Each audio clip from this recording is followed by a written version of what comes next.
Hello, my name is Jocelyn Sloan. I am currently completing my Master's of Science in Cybersecurity from the University of North Dakota in Grand Forks. Today I will present my work on phishing mitigation strategies for small and medium-sized businesses. So here's the outline of what I'll be discussing today. We'll start out with basic definitions of small to medium-sized businesses and then a brief overview of phishing. There are many papers that have been written that go into quite a bit more detail about phishing attacks than what we'll go into today. Some of them are listed in the references for more information. You can I refer you to those. Following the definition of phishing, we turn to mitigation options to help reduce the risk associated with phishing attacks. So first, the definitions. Small and medium-sized businesses, often abbreviated SMBs, are defined by the United States Small Business Administration Office as companies and organizations that employ anywhere from 1 to 500 employees. In the state of North Dakota, SMBs employ about 60% of the total workers over a wide array of industries, including hotels, restaurants, healthcare, construction, and even schools and clinics.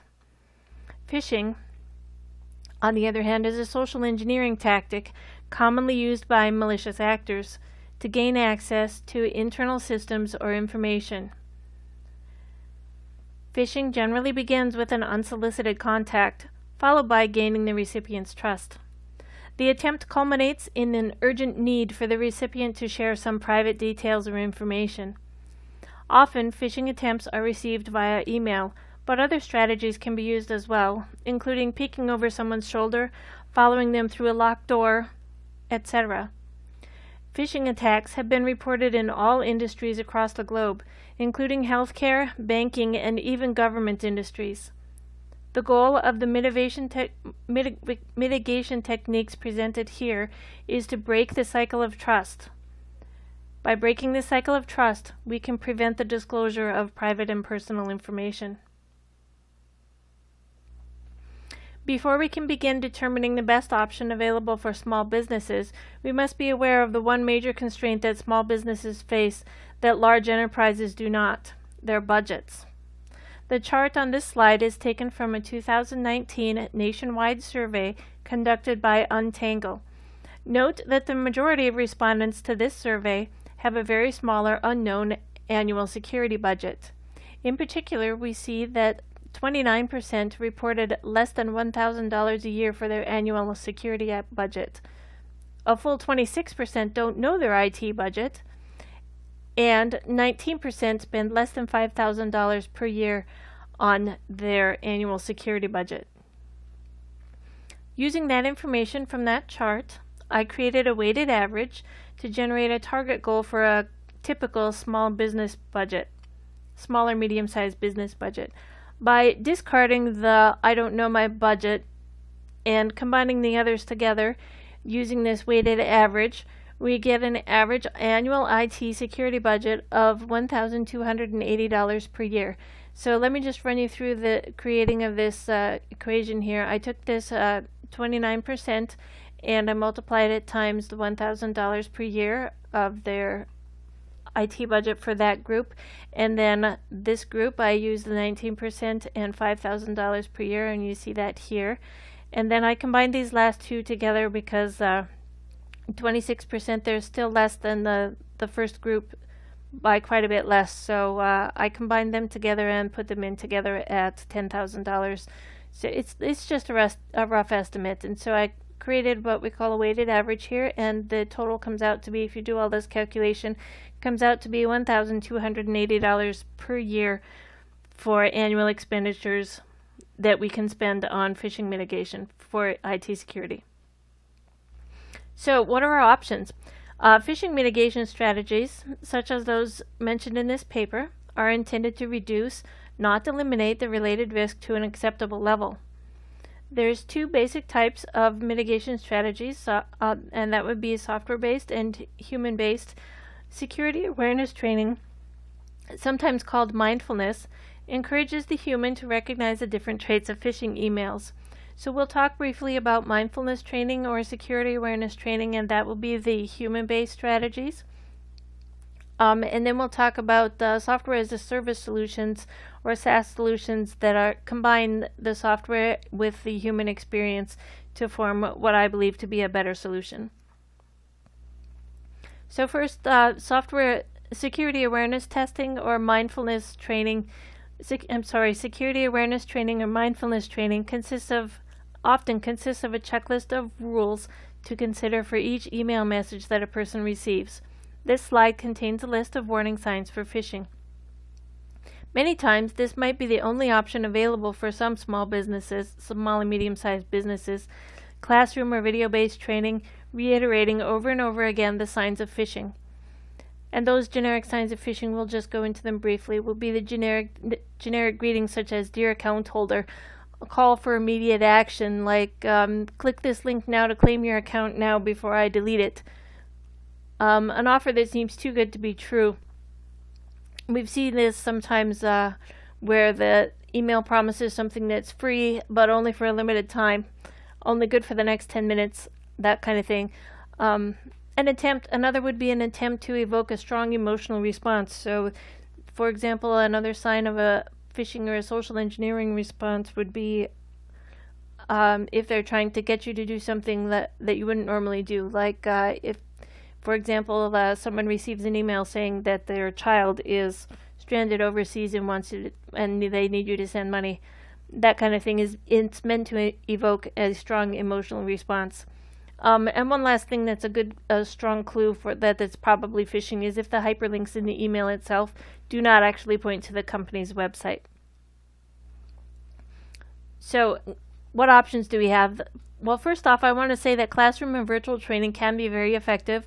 There was a study referenced and you'll find it in the references that said that classroom training can be very effective. The main out-of-pocket cost for SMBs would be the hourly salary for the staff. However, cognitive psychologists tell us and remind us that frequent training in the usual environment is the single most effective method for retaining newly learned skills. In other words, people remember things better if they apply the knowledge in the same context that it was learned. So, if you want people to apply knowledge and anti-phishing skills to their email program, we need to provide the training opportunities that are integrated within the email program itself and not just in the conference room around the large table. That's where software as a service solutions come in. SaaS programs instruct and enable people to recognize and resist phishing attacks right where they occur, within the email program itself. But how do they do that? Here we see some strategies that they use. The automated phishing tests via email, video-based security training, ad hoc security training, so on-demand security training, and the ability for users to report suspected phishing emails to their IT staff. We also see the names of 3 different SaaS products, so the KnowBe4 product, PhishMe, and InfoSec IQ product. All of these can perform automated phishing tests by email. They send out simulated phishing attacks that look exactly like a phishing email, except that the link goes to a website that just tells you that this was a phishing test. And it often explains where the user went wrong. I was pleasantly surprised as I compiled this chart that all the products contained all of the features that I was looking for. Note that the video training is available for free on the PhishMe website without a subscription. All of the other X's on this chart require a subscription plan, a base subscription plan, in order to receive that product.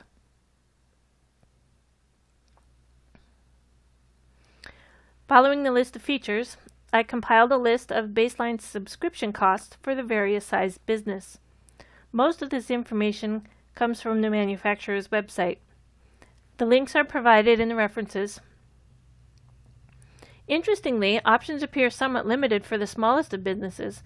Companies with 50 or more employees, the employees might have to take turns learning how to recognize phishing emails in order to stay within the annual budget of $1,280. Let's break this down a little more.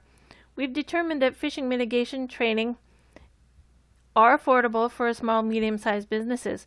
For the very smallest companies, less than 10 employees, the baseline cost is absolutely free. By using a combination of the PhishMe training videos, which we noted are free, and we could show those monthly or weekly during our regularly scheduled staff meetings. And then, if we use the InfoSec IQ product to perform real-time simulated phishing tests, we will be able to measure the progress over time and how well our users are learning the new information. On the other hand, if the company employs 11 to 75 employees, the cost is going to depend on the industry and its employees. The oil field workers and coal miners would have very different email security needs than the staff of a dental office or a small clinic. In many cases, managed service providers could also be used to help mitigate to reduce the overhead. There might be a limitation with the current IT staff. They may not have time or the willingness to be able to implement such a program. It does take some time to set up the training programs and configure the phishing tests to make sure that they are appropriate. So we've now seen that phishing mitigation strategies, including software as a service programs, can and do fit into the budgets for most small and medium-sized businesses. The needs for these services does depend on the industry and its employees, but implementing a security awareness program can indeed be accomplished even with a very limited annual security budget.